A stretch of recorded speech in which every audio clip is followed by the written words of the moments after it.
maşın bazarda. Pulun varsa gel götür, yoxun dur kənarda. Satan çox, alan yox, doludur maşın bazarda.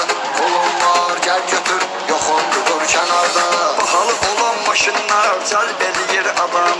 Təzə model çıxır hər il, kəsilməyir davam. Sumqayıt bazarından xəbərdar olsun hamı. Orada olan maşınlar tapılmır hesarda. Satan çoxdur, alan yox, doludur maşın bazarda. Pulun varsa gel götür, yoxun dur kənarda. Satan çoxdur, alan yox, doludur maşın bazarda. Pulun varsa gel götür, yoxun dur kənarda.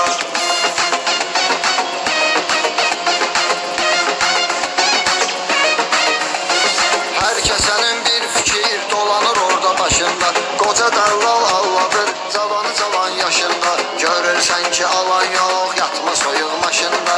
Xəstələnib qalarsan, sonra da dərd azarda. Satan çoxdur, alan yok, doludur maşın bazarda. Pulun varsa gel götür, yoxun dur kənarda. Satan çox, alan yok, doludur maşın bazarda. Pulun var, gel götür, yoxun dur kənarda.